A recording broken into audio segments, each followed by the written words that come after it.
नमस्कार। मैं डॉक्टर आशीष कुमार जैन, शिक्षाचार्य, संस्कृत विभाग, एकलव्य विश्वविद्यालय दमोह, मध्य प्रदेश, भारत। आज की इस कक्षा में और वीडियोस में हम आपके लिए एक बहुत महत्वपूर्ण जानकारी लेकर के आए हैं। हर शोधार्थी के मन में एक विचार उत्पन्न होता है और उसकी शोध यात्रा के दौरान कई बार उसके मन में ये विचार आता है कि मैं ये जो शोध कार्य कर रहा हूँ, शोध प्रबंध लिख रहा हूँ, ये पूर्ण कब होगा और पूर्ण होने पर मुझे किस प्रकार से इसे सबमिट करना है और इसका प्रस्तुतिकरण मुझे किस प्रकार से करना है। और हर शोधार्थी के मन में ये जिज्ञासा बनी रहती है। तो कुछ इन्हीं जिज्ञासाओं का समाधान करने के लिए मैं आज आपके सामने प्रस्तुत हूँ। हर शोधार्थी के मन में ये बात आती ही है और आना ही चाहिए। पीएचडी प्री प्रेजेंटेशन या यूं कहें प्री सबमिशन में क्या क्या आवश्यकताएं पड़ती हैं। मैं आपको बताऊं, आप जिस विश्वविद्यालय से शोध कार्य कर रहे हैं, जिस विभाग से आप शोध कार्य कर रहे हैं और जिन निर्देशक के अंडर में आप शोध कार्य कर रहे हैं, इन तीन बातों का सबसे पहले आपको ध्यान रखना है। विश्वविद्यालय कौन सा है, आपका विभाग कौन सा है और शोध निर्देशक कौन। आपके लिए ये तीन बातें बहुत महत्वपूर्ण हैं। विश्वविद्यालय आपका जो है उसकी नियमावली क्या है, वहाँ के कुलपति ने अथवा आपके शोध शाखा ने आपके प्री प्रेजेंटेशन वाइवा के लिए क्या क्या निर्देश दिए हैं। क्योंकि ये प्री प्रेजेंटेशन वाइवा है और इस वाइवा में हर शोधार्थी के मन में विचार आता है कि हम प्रेजेंटेशन किस प्रकार से दें, पीपीटी किस प्रकार से तैयार करें। फिर बात आती है विभाग की। आपके विभाग और विभाग अध्यक्ष आपको क्या परामर्श दे रहे हैं, वहाँ की नियमावली क्या है, ये बात आपको ध्यान में रखनी। तीसरी बात, आपके शोध निर्देशक आपके लिए किस प्रकार से ये बात निर्देश कर रहे हैं। और सबसे अहम बात, यूजीसी के द्वारा प्री प्रेजेंटेशन वाइवा के लिए अथवा प्री सबमिशन के लिए कौन कौन से नियम दिए गए हैं, उन नियमों की जानकारी और उनका परिपालन करना एक शोधार्थी का प्रथम कर्तव्य है, दायित्व है। आज इस वीडियो में हम आपसे जुड़े हुए सवालों के मध्य में कुछ बिंदुओं को जानेंगे, जैसे कि शोध प्रबंध की प्राक प्रस्तुति क्या है, शोध प्रबंध की प्राक प्रस्तुति की आवश्यकता क्या है, शोध प्रबंध की प्राक प्रस्तुति का मुख्य पृष्ठ कैसा हो, शोध प्रबंध की प्राक प्रस्तुति के मुख्य बिंदु कौन कौन से हो, शोध प्रबंध की प्राक प्रस्तुति लिखने का तरीका क्या होगा और उसको प्रस्तुतिकरण करने का तरीका क्या होगा। ऐसे अनेक बिंदुओं पर हम आपसे चर्चा करेंगे। तो सबसे पहले हम जानें कि प्राक प्रस्तुति क्या है। शोध प्रबंध की प्राक प्रस्तुति के विषय में हम समझते हैं और जानते हैं कि शोध प्रबंध की प्राक प्रस्तुति से तात्पर्य शोध प्रबंध की अंतिम तैयारी के पूर्व शोध प्रबंध में प्रतिपादित विषय सामग्री का समग्र सार, निचोड़, शोधार्थी विधिवत तरीके से अकादमिक किंतु सरल, सहज, सुबोध शैली में विषय विशेषज्ञों के मध्य से शोध प्रबंध की रूपरेखा को वैज्ञानिक पद्धति से प्रस्तुत करता है या करना शोध प्रबंध की प्राक प्रस्तुति कहलाती है। शोध प्रबंध को जमा करने के पूर्व में आपके लिए आप जो अपने शोध प्रबंध के सारांश को, शोध प्रबंध के निचोड़ को, प्रत्येक अध्यायों के निचोड़ को जो आप बतलाते हैं, वह शोध प्रबंध की प्राक प्रस्तुति कहलाती है। शोध प्रबंध की प्राक प्रस्तुति के बाद में हम देखते हैं कि इसकी आवश्यकता क्यों है। तो आवश्यकता के विषय में ऐसा है कि यूजीसी एवं विश्वविद्यालय के नियम की पूर्ति के लिए, पाठकों की सुविधा के लिए, विषय के सरल सुबोध संपादन के लिए और विषय के संक्षिप्त समग्र प्रस्तुतिकरण के लिए। और पांचवा विकल्प आपके मन में ये आता है कि मुझे शोध की उपाधि प्राप्त करना है, तो शोध की उपाधि के लिए भी आप इसको मान सकते हैं, लिख सकते हैं। इसके उपरांत बात आती है, ये आवश्यकताएं हो गई। अब शोध प्रबंध की प्राक प्रस्तुति कैसी हो, ये बात आपको मूल रूप से ध्यान रखना है कि शोध प्रबंध की प्राक प्रस्तुति कैसी हो। तो शोध प्रबंध की प्राक प्रस्तुति यूजीसी के नियमों का परिपालन, विश्वविद्यालय के नियमों का क्रमिक और व्यवस्थित हो, उसके अनुसार शोध सरल, बोधगम एवं मूल्यांकन की दृष्टि से सुगम हो, वर्तनी, शुद्धता, परिशुद्धता और टंकण का ध्यान रखना होगा, समस्त बिंदुओं का संक्षिप्तीकरण हो, ग्राफ, तालिका, चित्र व तुलनात्मक चार्ट आदि इसमें शामिल किए जा सके। अब शोध प्रबंध की प्राक प्रस्तुति का जो मुख्य पृष्ठ है, यहाँ सारांश ना लिखिएगा, ठीक है ना, यहाँ सारांश शब्द अलग कर दीजिएगा। जो प्राक प्रस्तुति है, उस प्राक प्रस्तुति में ये, ठीक है, यहाँ पर आपका मुख्य पृष्ठ पर, ये मुख्य आवरण की बात कर रहा हूं मैं आपको, शोध विषय जो है, शोध विषय मुख्य रूप से टाइटल जो है, जैसे कि यहाँ आचार्य संबंध का 4 का दार्शनिक अध्ययन, और इसके बाद में विश्वविद्यालय का मौन, जैसा कि आपने थीसिस में और पीएचडी में दिया हुआ है। तो ऐसा जो थीसिस में आपने दिया है, शोध प्रबंध का जो टाइटल है वो, और उसके बाद मौन, फिर आपके विश्वविद्यालय का नाम आ जाएगा, ठीक है, और इसमें विश्वविद्यालय दमोह की मध्य प्रदेश की पीएचडी की उपाधि हेतु प्रस्तुत शोध प्रबंध, ठीक है ना। तो ये आपको यहाँ दें। फिर कला एवं मानव की शंकाएं, विभाग का नाम संस्कृत विभाग है तो संस्कृत, जैन और प्राकृत है तो प्राकृत, ठीक है ना। इसके बाद में शोध निर्देशक जो भी आपके हैं वो आपको यहाँ देना है, और शोध प्रबंध का जो मुख्य,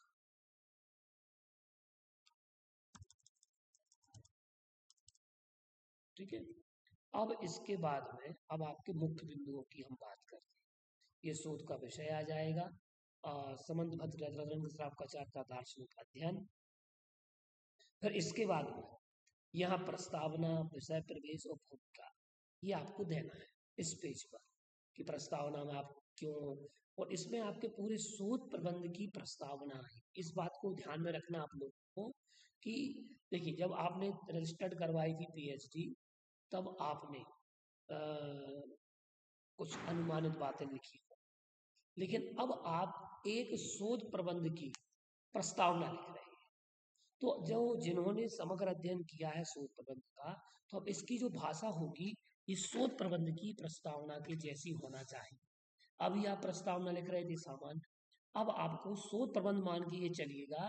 मैं समस्त शोधार्थियों से कहना चाहूँगा कि आप शोध प्रबंध की प्रस्तावना जो लिख रहे हैं, आप इसको किसी दूसरे अन्य व्यक्ति की पुस्तक मान करके, उसकी जैसे अपन समीक्षा में लिखते हैं, तो एक समीक्षात्मक प्रस्तावना आपकी होना चाहिए शोध प्रबंध की, उसी में विषय प्रवेश कहते हैं, वही भूमिका है, ठीक है ना। ये बात समझ में आ गई कि प्रस्तावना में आपको किस तरीके से लिखना है। मुख्य बिंदुओं की बात कर रहा हूं मैं। इसके बाद में यहाँ हम देखते हैं कि जो शोध प्रबंध के मुख्य बिंदु हैं, शोध प्रबंध के मुख्य बिंदुओं में आपका शीर्षक आना चाहिए, फिर प्रस्तावना आना चाहिए, उद्देश्य तथा महत्व आना चाहिए, समस्या का कथन। ये मुख्य बिंदु आप नोट डाउन कर लें। जो भी शोधार्थी कक्षा देख रहे हैं या वीडियो देख रहे हैं, आप इन चीज़ों को नोट डाउन करते जाएं, ठीक है ना। और शीर्षक, प्रस्तावना, उद्देश्य तथा महत्व, समस्या कथन, पूर्व शोध कार्य का सर्वेक्षण, पूर्व साहित्य समीक्षा। आपने शोध साहित्य समीक्षा लिखी है, उसमें से आप इसका मैटर ले सकते हैं। प्रस्तावित कार्य के क्षेत्र में उल्लेखनीय योगदान क्या है। आपने जो शोध प्रबंध है, तो शोध प्रबंध का जो है यहाँ प्रस्तावित की जगह क्या आ जाएगा, शोध प्रबंध, क्योंकि एक्चुअल में यहाँ आप शोध प्रबंध का सारांश एक प्रकार से शोध प्रबंध का लिख रहे हैं।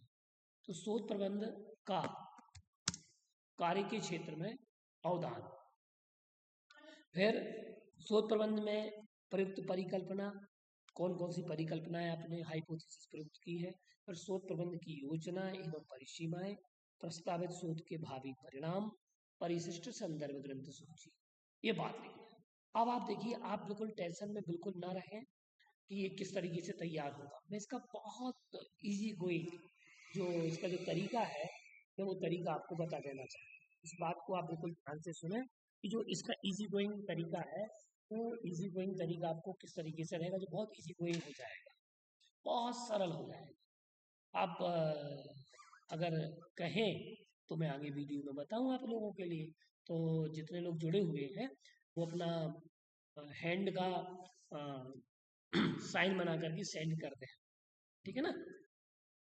देखिए, मैं आपको बहुत अच्छा आसान तरीका बता रहा हूँ। सारे विश्वविद्यालय के शोधार्थी, सारे विभागों के शोधार्थी इस बात को जान लें, समझ लें कि आपको कार्य कैसे करना है, कैसे करना है आपको कार्य।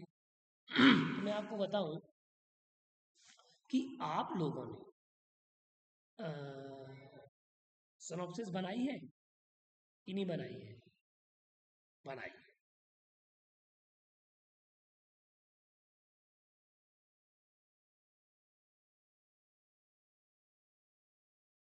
सिनॉप्सिस बनाई है क्या आप लोगों ने? बताइए। बनाई है। बहुत बढ़िया। अब आप देखिएगा कि आपने सिनॉप्सिस बनाई। सिनॉप्सिस में जो बिंदु थे, ये आपके इससे मिलते जुलते बिंदु थे। कुछ सिनॉप्सिस की आप बिंदु प्रस्तावना ले लें, कुछ आप थीसिस की प्रस्तावना में से कार्य करें। उद्देश्य और महत्व, जब आप पीएचडी स्टार्ट कर रहे थे तब आपका उद्देश्य क्या था, महत्व क्या था। अब आपने शोध प्रबंध लिख लिया है, उस समय आपने अनुमानित बहुत सारी चीजें लिखी हो, लेकिन अब आप पूरी शोध यात्रा पूरी कर चुके हैं। तो इस दौरान आपको जो जो उद्देश्य मिले, महत्व मिले, उसको मॉडिफाई करके आप उसको लिखिएगा। आप अपनी सबसे पहले सिनॉप्सिस खोलिएगा। जो सिनॉप्सिस आपने बनाई है, उस सिनॉप्सिस में से काफ़ी आपको इसमें सहायता मिल जाएगी, ठीक है ना। ये आपको उन विद्यार्थियों के लिए बता रहा हूँ जो विद्यार्थी परेशान हो रहे हैं। बाकी आपने शोध प्रबंध लिखा है, ठीक है ना। अब इसके बाद में उद्देश्य महत्व क्या था आपका, उसमें से देखिए कुछ शब्द मिलाइए। फिर समस्या कथन, फिर आपने शोध साहित्य समीक्षा भी लिखी थी, literature of review, review of literature, ये जो आपने बनाए थे उसमें से आपको पूरा शोध कार्य का सर्वेक्षण साहित्य मिल जाएगा, एक बात। दूसरी बात, जो भी आपको नई नई चीजें मिली, आपकी जो संदर्भ ग्रंथ सूची है, संदर्भ ग्रंथ सूची में से आप रेफरेंस और टेक्स्ट बुक जो है उनमें थोड़ा भेद करते हुए आप उसमें से आप ले सकते हैं कि आपको पूर्व साहित्य क्या क्या मिला। तो आपकी जो शोध प्रबंध की संदर्भ ग्रंथ सूची है, उसमें से कुछ ग्रंथों को, जो ग्रंथ आपने शोध साहित्य की समीक्षा में दिए थे, रिव्यू ऑफ लिटरेचर में दिए थे, उसमें से आपको बहुत कुछ बढ़ाना पड़ेगा, मॉडिफाई करना पड़ेगा, है ना। पर उल्लेखनीय योगदान क्या है, आपकी थीसिस की फाइंडिंग क्या रहेगी, उसका सामाजिक लाभ क्या है, ठीक है ना। ये चीजें आपको देना है। फिर परिसीमाएं हैं, बिंदु हैं। अब मैं एक एक बिंदु पर क्रम से चलूंगा कि विषय से संबंधित प्रारंभिक बिंदुओं का एवं संपूर्ण विषय का सामान्य परिचय प्रस्तावनाओं में विवरण दिया जाता है। परिचय का परिचय और प्रस्तावना, उसका विवरण दिया जाता है। उद्देश्य और महत्व, आपने किस उद्देश्य से थीसिस की थी, लिखी थी, उसका महत्व क्या है, ये आपको बतलाना है। पूर्व शोध कार्य का सर्वेक्षण, अर्थात शोध प्रबंध के विषय से संबंधित शोध कार्य, शोध पत्र की जानकारी जो शोध प्रस्ताविका में प्रस्तुत की है तथा शोध कार्य के दौरान पूर्व साहित्य की जो जानकारी अर्जित हुई हो, वह समस्त जानकारी सहित इसमें लिखना है। हो सके तो आधुनिक शोध कार्य को जरूर लिखें, और जिसमें लेखक, प्रकाशक, प्रकाशन वर्ष का उल्लेख अनिवार्य है। ये इस बात को कोट कर लीजिएगा, क्योंकि ये चीजें जो एक्सपर्ट बैठेंगे, मैं आपको एक बात और बता दूं कि जो एक्सपर्ट बैठेंगे, आपको करीब 40 पेज की, 30 से 40 पेज के बीच में आप लोगों को ये पीपीटी बनाना है। ये मुख्य रूप से इसका आकार और प्रकार आप जान लें कि जो आप प्रेजेंटेशन बना करके लाएंगे, ये 30 से 40 पेज का होना चाहिए, उतनी स्लाइड आपकी होना चाहिए। और स्पष्ट स्लाइड हो। ये मुख्य बात आपको ध्यान रखना। आप ऐसा ना करना कि आप पूरी विषय की अनुक्रमणिका लगा दें इसमें, तो ऐसा बिल्कुल नहीं करना है। 30 से 40 पेज, कम से कम 30 अधिकतम 40, इतनी स्लाइड आपको दोनों मोड में लाना है, एक सॉफ्ट कॉपी में और दूसरा आपको हार्ड कॉपी का प्रिंट निकाल करके लाना है, एक बात। दूसरी बात ये है कि आप अपना हार्ड कॉपी का प्रिंट 2 कॉपी में रखें, एक कॉपी आप अपने पास रख लें, एक कॉपी आप अपने निर्देशक को दें, ठीक है, या डिपार्टमेंट में जमा करें। तीसरी बात, आपकी सॉफ्ट कॉपी होना चाहिए ताकि आपको एलसीडी प्रोजेक्टर पर आप उसको लगा सकें, दिखा सकें। अगर फॉन्ट का प्रॉब्लम है तो आप उसका पीडीएफ बना करके जरूर लाएं। बिना पीडीएफ के अगर आप दिखाएंगे तो फॉन्ट चेंज होती है। इस विद्यार्थियों को, शोधार्थियों का मेरा विशेष परामर्श है कि आप सभी लोग पीपीटी को खुद के रियल फॉन्ट में भी लाएं, और जैसे कई बार प्रॉब्लम आती है हिंदी की फॉन्ट, आप उसका पीडीएफ यहाँ अगर फॉन्ट खोलते हैं तो फॉन्ट सही नहीं खुलता है, शब्द बदल जाते हैं, अक्षर बदल जाते हैं। इसीलिए हिंदी की फॉन्ट वाले, हिंदी हो गया, संस्कृत हो गया या प्राकृत हो गया, इनकी फॉन्ट परिवर्तित होने में की संभावना रहती है। इसलिए आप लोग पीडीएफ फाइल बना करके जरूर लाएं और प्रिंटेड कॉपी आप अपने पास अवश्य रखें। कई बार अगर टेक्निकल कोई प्रॉब्लम आ जाए तो आप उसके माध्यम से आप बोल सकें, बता सकें। चलिए आइए, मेरा विशेष परामर्श है, बीच बीच में हम आपको परामर्श भी देते जा रहे हैं। अगले बिंदु पर हम चर्चा करें कि प्रस्तावित कार्य के क्षेत्र में उल्लेखनीय योगदान क्या है। जो शोध प्रस्ताविका में अपने सिनॉप्सिस में उल्लेखनीय योगदान के साथ प्रस्तावित शोध प्रबंध लेखन के दौरान आपको संबंधित विषय के आधार पर विविध आयामों एवं दृष्टियों से जो भी उल्लेखनीय योगदान हो वह समझ जानकारी सहित आपको लिखना है इसमें, कि आपने जो थीसिस, जो विषय चुना है उसकी क्या क्या फाइंडिंग थी, उससे क्या क्या लाभ हो रहे हैं या होंगी, ये संभावनाएं आपको इसमें व्यक्त करना है। ये क्योंकि आपका ही कार्य है। शोध प्रबंध में प्रयुक्त शोध प्रविधि, देखिए जब आपने शोध प्रस्ताविका बनाई थी, सिनॉप्सिस बनाई थी, तब आपने कुछ शोध प्रविधियां अनुमानित डाल दी, ठीक है। लेकिन अब आप चूंकि शोध प्रबंध पूरा कर चुके हैं तो आपको क्या करना है कि आपने जिस भी शोध प्रविधि का प्रयोग किया हो, व्याख्यात्मक हो अथवा ऐतिहासिक हो अथवा प्रयोगात्मक है, अगर जिनकी के वैज्ञानिक शोध है तो प्रयोगात्मक है, विश्लेषणात्मक है, किसी का डेटा बेसिस है, तो वो वह लिखें, अपने टूल्स को सबको लिखें। जैसे कि न्यायादर्श क्या प्रयोग किया है, उपकरण कौन कौन से प्रयोग किए हैं, टूल कौन कौन से लगाए हैं, विधियां हैं, आंकड़ों का संग्रहण है, ये सब बातें आपको उस बिंदु के अंतर्गत लिखना हो। फिर परियोजना, जो शोध प्रबंध की योजना एवं परिसीमा या अध्याय विभाजन, यहाँ आपने जिन अध्यायों पर कार्य किया है उन अध्यायों को क्रमशः आपको लिखना है इस स्लाइड में। फिर देखिए अगर आपका अध्याय 1 है, प्रथम अध्याय है, ठीक है, तो प्रथम अध्याय का टाइटल आपको, अब आपको अपना शोध प्रबंध खोलना है और शोध प्रबंध के प्रथम अध्याय के मुख्य मुख्य बिंदु आपको निकाल करके इसमें डालना है, और ऐसे बिंदु आपको स्लाइड पर लिखना है जिन बिंदुओं के बारे में आप बहुत अच्छे से बता सके। तो प्रथम अध्याय में आपके लिए क्या करना है, ये चूंकि अध्यायवार स्लाइड बनी, अध्यायवार स्लाइड में आप क्या करेंगे, प्रथम अध्याय लिखा, प्रथम अध्याय का शीर्षक आपका लिखा जाएगा और उस शीर्षक के अंतर्गत आपको प्रथम अध्याय से रिलेटेड जो भी आपको शोधात्मक सामग्री प्राप्त हुई है या जो आपने रिसर्च की है वह रिसर्च और उसका सारांश, उसका निष्कर्ष आपको इस अध्याय में आपको लिखना, और ऐसा निष्कर्ष लिखिएगा जो आप एक्सपर्ट के सामने बहुत अच्छे से प्रस्तुत कर सकें। ये मुख्य बात ध्यान रखना है आपको, ठीक है ना। द्वितीय अध्याय के मुख्य बिंदु आपको निकालना है, और द्वितीय अध्याय के मुख्य बिंदु पहले टाइटल लिखेंगे द्वितीय अध्याय का ऊपर, और फिर उसके बाद उस अध्याय का सारांश और उस अध्याय की महत्वपूर्ण बातों को आपको इसमें लिखना है। जैसे कि इसमें आचार्य संबंध का साहित्य ग्रंथकार के कर्तृत्व का विस्तृत विवेचन कर रहे हैं, तो यहाँ पर आचार्य समंत भद्र के कृतियों का सामान्य सा परिचय देते हुए, उल्लेख करते हुए, जिस कृति पर आपका कार्य हो या जिस विशेषता को लेकर के आपने द्वितीय अध्याय लिखी, उस विशेषता को ऊपर उठा करके लाना है और वही प्रस्तुत आपको करना है। ये आपकी मुख्य सफलता रहेगी। तृतीय अध्याय, भारतीय दर्शन का उद्भव एवं विकास। तो भारतीय दर्शन का संपूर्ण परिचय, उद्भव, विकास, विविध आयामों को सम्मिलित किया जाता है।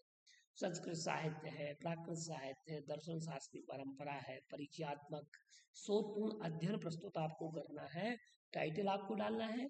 और तृतीय अध्याय का जितना सारांश है, जो मुख्यता है, जो विषय मुख्य रूप से आपने उसमें प्राप्त किया है, फाइंडिंग की है, डेटा एनालिसिस किया है, या जो भी टूल्स आपने लगा करके आप उस एक निश्चित परिणाम तक पहुंचे हैं, उन परिणामों का उल्लेख आपको अध्याय के आधार पर आपको करना है। और विशेष हर अध्याय का, मान के चलिए आपके 5 या 6 अध्याय है, तो 12 स्लाइड तो आपकी यही बन जाएंगी, ठीक है ना। और करीब 15 बिंदु आपके और हैं, तो कितना हो गया, 12 और 15, ठीक है, 27। अब बची आपकी 8-10 स्लाइड और, तो आप उपसंहार के रूप में आप बोल सकते हैं। आपको वही लिखना है जो आप प्रस्तुत कर सकें और आपके शोध प्रबंध में लिखा हो। कहीं ऐसा बिल्कुल भी ना हो कि आपने शोध प्रबंध में वह बात लिखी ही नहीं और आप वह बात आप प्रेजेंटेशन में कह रहे हैं। बाई चांस अगर आपके जो एक्सपर्ट बैठे हैं, उन एक्सपर्ट ने वह बात आपसे प्रश्न में पूछी और आप उसका उत्तर ना दे पाए, तो आपके शोध प्रबंध पर प्रश्न चिन्ह लग सकता है। ये तय है, क्योंकि आप जितनी अच्छी मेहनत करके लाएंगे, उतना अच्छा परिणाम आपको मिलेगा। और आप अपना शोध प्रबंध बहुत अच्छे से पढ़ लें। मैं कुछ सावधानियां आपको वीडियो के अंत में, कक्षा के अंत में बतलाऊंगा, इसलिए आप लोग वीडियो के अंत तक जुड़े रहें।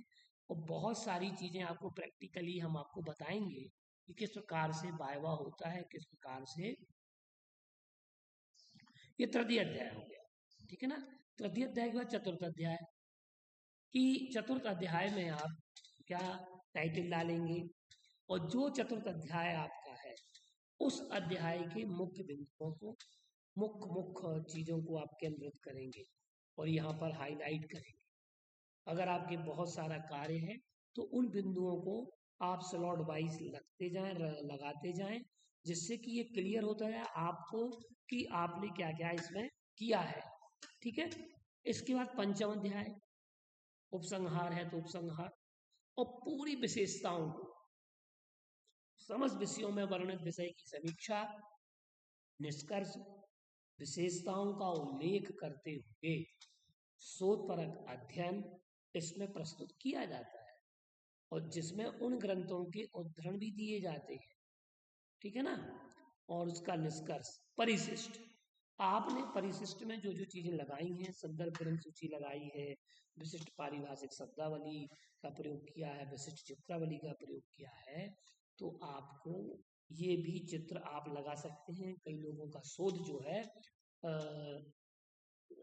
सामाजिक शोध पद्धति से कार्य किया होगा, तो अगर आप फील्ड पर गए हैं, फील्ड पर का आधारित शोध कार्य किया है, तो कुछ फील्ड के आप चित्र, कुछ विशेष घटनाओं की चित्र, ऐसा नहीं है कि आपने केवल अपने अपने फोटो, जिस फोटोज में आप खड़े हुए हैं उसी फोटोज को लगाया।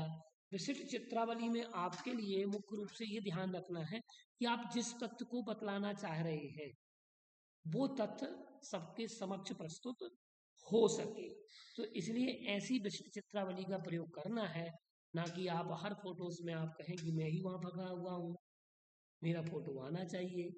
तो ये नहीं, आप जिस तथ्य को आप कहना चाह रहे हैं, जिस तथ्य को प्रस्तुत करना चाह रहे हैं, वह तथ्य सबके समक्ष होना चाहिए, ठीक है ना। तो ये सारी चीजें जो है, ये आपको मूलभूत तरीके से ध्यान में रखना है। संदर्भ ग्रंथ सूची, अब हम अगर बात करें तो संदर्भ ग्रंथ सूची के तरीके होते हैं। संदर्भ ग्रंथ सूची को सूची में आप किस तरीके से आपने संदर्भ ग्रंथ सूची बचाई है। यद्यपि आपने पूरा शोध प्रबंध लिख लिया है, ठीक है ना, और आप अब अंतिम अवस्था पर हैं, तो आपको बहुत सारी बातें तो आप यूं ही इशारे में समझ जाएंगे, संकेत मात्र से आप समझ जाएंगे। देखिए, संदर्भ ग्रंथ सूची में जिस पद्धति का प्रयोग आपने अपने शोध प्रबंध में किया है, उसी पद्धति से आपको अपनी स्लाइड में भी दिखाना है। ऐसा ना हो कि ये सावधानियां बतला रहा हूं कि सबसे पहले आपको जिस पद्धति से आपने अपने शोध प्रबंध में जो संदर्भ ग्रंथ सूची लगाई है, उसी आधार पर आपको यहाँ कुछ ग्रंथों का नाम उल्लेख कर देना, पैटर्न दिखाने के लिए कि मैंने इस पैटर्न से शोध प्रबंध में अपने संदर्भ ग्रंथ सूची का प्रयोग किया है। फुटनोट, एंड नोट, इन बातों का ध्यान रखना है। ग्रंथकार का नाम, ग्रंथ का नाम, संपादक का नाम, टीकाकार का नाम, अनुवादक का नाम, वृत्तिकार का नाम, प्रकाशक का नाम, प्रकाशन वर्ष, संस्करण आदि का संपूर्ण विवरण दिया जाता है, जिसका निर्माण आकारादि क्रम से किया जाता है। आकारादि क्रम से मतलब ABCD क्रम से आपको उसमें देना है, और ABCD क्रम से आप देंगे सहूलियत होगी। आपने जिस क्रम से, देखो दो पद्धतियां संदर्भ ग्रंथ सूची की हैं, एक ग्रंथ क्रम से है और एक ग्रंथकार क्रम से। एक राइटर के क्रम से लिख सकते हो और एक आप पुस्तक के क्रम से लिख सकते हो।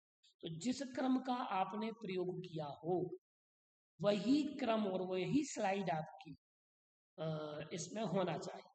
अगर आप थीसिस में किसी क्रम को बतला रहे हैं और स्लाइड में आप दूसरा क्रम बतला रहे हैं, दिखा रहे हैं, इससे आपकी प्रस्तुतिकरण में प्रश्न चिन्ह लग सकता है। इसलिए शोधार्थी मुख्य रूप से इस बात का ध्यान अवश्य दें कि हमें करना क्या है। तो ये बातें मैंने आपको बहुत इस तरीके से बतलाई हैं कि आप इन चीज़ों को क्या करें, बहुत अच्छे से आप समझें। सबसे मुख्य बात हम आपको बतलाएं कि आपको 30 से 40 स्लाइड बना करके लाना है, एक बात, और समय से पूर्व आपको उपस्थित हो।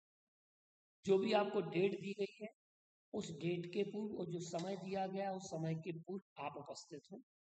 आपके पास अपना थीसिस वर्क आपके पास होना चाहिए, ये सावधानी। आपका आधार कार्ड आपके पास होना चाहिए, आपका प्रवेश पत्र आपके पास होना चाहिए, ठीक है ना। और सबसे पहले आप अपने विभाग अध्यक्ष से जरूर मिलें, अपने निर्देशक से मिलें। ये शोधार्थियों को सबसे पहले ध्यान रखना होगा। और सबसे मुख्य बात, प्री शम्मिनेशन के पहले आप अपने सारे नोड्यूल्स करा करके रखें।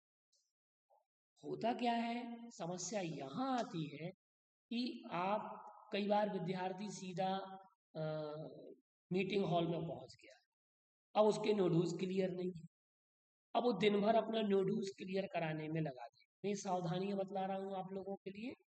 जो विद्यार्थी चूक करता है, आपको अपने नोड्यूल्स, सारे नोड्यूल्स आपको करा करके रखना है।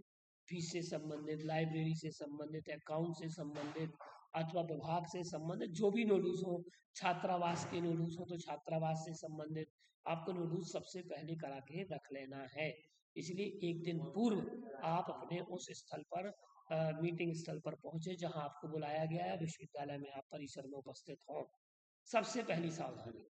दूसरी सावधानी, आप अपने आधार कार्ड, आप अपना एनरोलमेंट, आप अपना रजिस्ट्रेशन, सिनॉप्सिस, थीसिस का आपकी फाइल और शोध साहित्य समीक्षा की फाइल, और उसके साथ साथ आपकी पीपीटी भी किस चीज़ में, एक तो सॉफ्ट कॉपी में प्रिंट, सॉफ्ट कॉपी और फिर उसका 2 प्रिंट, और उसके साथ साथ आपका पीडीएफ फाइल आप बना करके लाएं और उसका प्रिंट लेकर के आए। चौथे नंबर की सावधानी ये है कि आप विभाग में उपस्थित हों, विभाग अध्यक्ष से मिलें और शोध निर्देशक से उस फाइल को एक बार सिस्टम में, कंप्यूटर में चला करके जरूर देख लें। पेन ड्राइव में कहीं मिस्टेक ना हो, टेक्निकल समस्याएं ना आए, क्योंकि इसकी जवाबदारी स्वयं शोधार्थी की होगी। अब आपके थीसिस में जो भी फॉल्ट बताए जाए उन फॉल्ट्स को आपको क्लियर करना है। इसलिए आप अपने अपने गाइड से, रिसर्च गाइड से सबमिशन के पूर्व आप सारी चीज़ें क्लियर कर लें। जो प्रोफार्मा आपको विश्वविद्यालय के द्वारा दिया गया था, क्या आपका थीसिस उस प्रोफार्मा में है, उसी क्रम से है या नहीं। आपके सेमिनार के सर्टिफिकेट्स आपको अपने तैयार करके रखना है, फाइल में बना करके लाना है, क्योंकि इस समय हो सकता है आपसे बुलवा लिया जाए। कोई अगर डाउट हो एक्सपर्ट के लिए तो आप वो दिखा सकें कि रिसर्च जर्नल में हमने यूजीसी केयर लिस्टेड जर्नल में प्रकाशित कराए हैं, तो वो आपके पास होना चाहिए। आपके रिसर्च जर्नल आपके पास उसकी प्रति होना चाहिए जो यूजीसी केयर लिस्टेड है। आपने जो सेमिनार किए हैं उन सेमिनार के सर्टिफिकेट्स आपके पास फाइल में होना चाहिए, फाइल में होना चाहिए। ये विशेष सावधानियां हैं जिन सावधानियों को आपको बरतना है, ध्यान रखना है।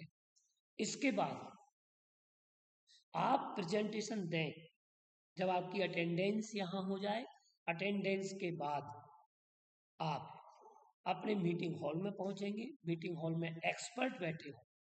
अब हम एक्सपर्ट को किस तरीके से फेस करें, ये सबसे बड़ी समस्या है कि हम जब पीएचडी का वाइवा देते हैं, इंटरव्यू देते हैं, तो हमारे सामने समस्या ये होती है कि हम कहाँ से शुरुआत करें। तो सबसे पहले आपको जो अपने इंटरव्यू की या वाइवा की जो शुरुआत करना है वो आपको नमस्कार और अभिवादन से करना है। जो अभिवादन आपका जिस देश में आप रह रहे हैं उस देश की परंपरा का पालन करते हुए, जिस संस्था में आप पढ़ रहे हैं उस संस्था की परंपरा का पालन करते हुए, जिस विभाग में आप कार्य कर रहे हैं उस विभाग की परंपरा का अनुपालन करते हुए आपको अपने एक्सपर्ट का अभिवादन करना है, नमस्कार करना है। और आपको अपना परिचय देना है कि मैं आशीष कुमार जैन संस्कृत विभाग से इस विषय पर शोध कार्य कर रहा और मेरा विषय यह है। फिर आपको शुरुआत करनी है। फिर आपको एक्सपर्ट बोलेंगे कि आप अपनी फाइल को प्रेजेंट करिएगा, तो फिर आपको फाइल को प्रेजेंट करना प्रारंभ कर देना है।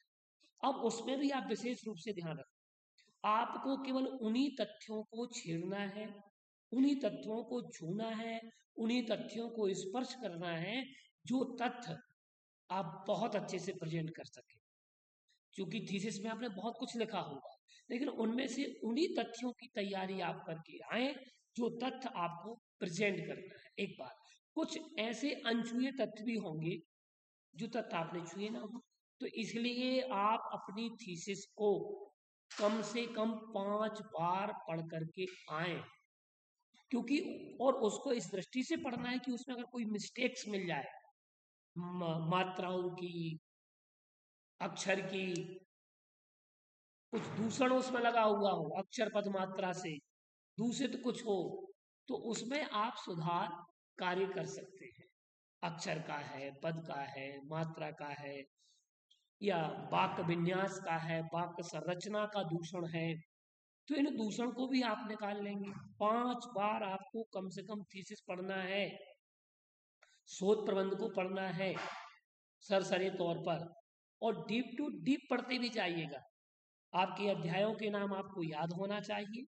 आपके अध्याय शोध प्रबंध कितने अध्यायों में विभाजित है, आपका टाइटल क्या है, आपके रिसर्च गाइड कौन है, आपने किन किन पुस्तकालयों में जाकर के अध्ययन किया है, ये प्रश्न भी आपसे पूछा जा सकता है। आपने किन किन ग्रंथों का अध्ययन किया है, ये प्रश्न भी आपसे पूछा जाएगा। आपने कितने संदर्भ ग्रंथों को इसमें उल्लिखित किया है, कितने टेक्स्ट बुक आपने पढ़े हैं, कौन कौन से शोध निर्देशकों के पास आप गए हैं, किन किन प्रोफेसर से आपने चर्चा की है, ये सारी बातें आपके इस वाइवा में पूछी जा सकती हैं कि आपने कहाँ कहाँ से अध्ययन किया। कहीं ऐसा तो नहीं आपसे ये प्रश्न भी कर दिया जाएगा कि आपने एक कमरे में बैठकर की पूरी थीसिस लिख दी है क्या। तो अगर आप घबराएंगे और अगर आपने ऐसा कार्य किया है तो आपका पकड़ा जाएगा। आपका प्लेगरिज्म रिपोर्ट का सर्टिफिकेट आप जरूर लेकर के आए, ठीक है ना। प्लेगरिज्म रिपोर्ट्स का सर्टिफिकेट जो लगा हुआ है उस सर्टिफिकेट्स को आपको लेकर के आना है, क्योंकि वही सर्टिफिकेट्स आपके लिए बचाएगा। तो मैंने ये बहुत सारी बातें आपसे की हैं कि आपके लिए सबसे पहले अपनी थीसिस को 5 बार पढ़ना है। पीपीटी आपके 30 से 40 स्लाइड में होना चाहिए, इतने आकार और इतने प्रकार की होना चाहिए, तथा आपकी पीएचडी करने का उद्देश्य आपको ज्ञात होना चाहिए। महत्व क्या है, आपने फाइंडिंग क्या की और प्रत्येक अध्याय की फाइंडिंग क्या है, फिर आपके निष्कर्ष क्या है, दूरगामी परिणाम क्या निकलेंगे। वो देश की उन्नति में, समाज की उन्नति में, राष्ट्र की उन्नति में, शिक्षा के क्षेत्र में अथवा सांस्कृतिक क्षेत्र में क्या क्या अवदान आपकी थीसिस देगी। ये चीजें, ये प्रश्न आपसे पूछे जाएंगे। इसीलिए आप पूरी तैयारी करके आए। और मैं पुनः बार बार कह रहा हूं, अगर इस प्री प्रेजेंटेशन वाइवा में आपकी थीसिस में गलतियां पाई जाती हैं तो आपको सुधार कार्य के लिए जो समय दिया जाएगा, हो सकता है विश्वविद्यालय आपका 6 महीने का एक्सटेंशन कर दे। तो आप ये बिल्कुल गलती ना करें। मेरा कहना ये है कि आप एक्सटेंशन में बिल्कुल भी ना जाए। अगर आप एक्सटेंशन में जाते हैं तो आपकी पीएचडी 6 माह के बाद अवार्ड होने के योग की। इसलिए मेरा विनम्र सभी शोधार्थियों से कहना है कि आप सभी लोग मुख्य रूप से थीसिस को अच्छे से पढ़ करके आए। आपकी विषय वस्तु का ज्ञान आपको होना अनिवार्य है। अगर कई बार बीच में बहुत लंबा गैप हो गया है पीएचडी पढ़ने में और जमा करने के बीच में, तो आप एक बार पूरी थीसिस को रिवाइज जरूर कर लें। ये मुख्य आधार होगा आपकी सफलता का। इसीलिए आप मुख्य रूप से थीसिस को अवश्य पढ़ें। थीसिस की गलती, उसका एक बेनिफिट होगा कि आपकी थीसिस की गलतियां निकल आएंगी। आप आभार से लेकर के निष्कर्ष तक और थीसिस की शोध ग्रंथ की संदर्भ ग्रंथ सूची तक कम से कम आप 5 बार अपनी थीसिस को पढ़ लें। ये मैं इसलिए बार बार पुनरुक्त कर रहा हूँ कि जब तक आप अपने लिखे ग्रंथ को नहीं पढ़ेंगे तो वह कार्य नहीं होगा। हाँ, और ओवर कॉन्फिडेंस में कोई भी ना रहे। जो भी शोधार्थी हैं, शोधार्थी ओवर कॉन्फिडेंस में रहेगा, सफलता का चांस उसके कम हो जाते हैं। ओवर कॉन्फिडेंस खराब होता है। आपके हो सकता है उसमें शोध निदेशक बैठे भी ना भी बैठे, एक्सपर्ट टीम है, एक्सपर्ट आपकी रिपोर्ट जो बना करके जाएगी उस रिपोर्ट के आधार पर आपकी थीसिस फाइनल सबमिशन में जाएगी। इसलिए मेरा कहना है कि शोधार्थी ओवर कॉन्फिडेंस में कतई ना रहे, अपनी तैयारी बहुत अच्छे से करके लाए। कुछ श्लोक हैं वो देख लें, कुछ सूत्र हैं उनको देख लें, उनको अपने मस्तिष्क में रख लें। जो आपने फाइंडिंग की है, मूलभूत आपने जो फाइंडिंग की है, उस फाइंडिंग्स को आप देख लें, क्योंकि वही फाइंडिंग आपको सफलता का द्वार खोलेगी। और आपका प्रेजेंटेशन में आप घबराएं ना, आपकी भाषा स्पष्ट हो, आपका उच्चारण स्पष्ट हो, घबराहट बिल्कुल भी ना हो। इन बातों का विशेष आपको ध्यान रखना है, क्योंकि थीसिस आपने स्वयं लिखी है। इसलिए थीसिस लिखने वाला जानता है कि इसमें हमने क्या लिखा है। और आप जो प्रेजेंट करेंगे पूरे कॉन्फिडेंस के साथ प्रेजेंट करेंगे, लेकिन असत्य भाषण ना करें, अतिशयोक्ति वाला भाषण ना करें। इस बात का विशेष शोधार्थी ध्यान रखें कि अतिशयोक्ति में कोई भी बात अतिरेक में आकर के कुछ भी ना कह दें, ऐसा जो आपके रिसर्च वर्क में है ही नहीं और आपने वहां की बात कह दी, संभावनाएं वहां की बतला दी। अब एक्सपर्ट आपसे पूछेगा कि भाई कैसे संभव होगा, बताइए आपने किस पेज पर ये चीज लिखी है। कौन से राइटर की बुक से लिखी है, और अपने सारे फुट नोट आप मिला लें। जितने भी फुट नोट्स हैं उन फुट नोट्स को, एंड नोट्स को, जो भी आपने जिस शैली से प्रयोग किया है वो सब देख लें। ग्रंथों के नाम, ग्रंथों को रचयिताओं के नाम, ये सारी चीजें आप पढ़ लें एक बार सरसरी तौर पर। तो आपको क्या होगा कि आपको थीसिस का ग्राउंड पूरा पता चल जाएगा। कई बार होता है हम विस्मृत हो जाते हैं, स्मृति है, इसलिए मैं बार बार ये कह रहा हूँ। तो आइए आज हमने इस वीडियो में, इस कक्षा में जाना कि शोध प्रबंध की प्राक प्रस्तुति क्या है, प्राक प्रस्तुति की आवश्यकता क्यों है, इसका मुख्य प्रश्न आवरण कैसा हो, इनके मुख्य बिंदु कौन कौन से हैं, लिखने का तरीका क्या है और किस तरीके से हमें प्रेजेंट करना चाहिए। नमस्कार, मैं डॉक्टर आशीष कुमार जैन, शिक्षाचार्य। अगली कक्षा में मैं आपके लिए शोध की नई जानकारी लेकर के उपस्थित होऊंगा।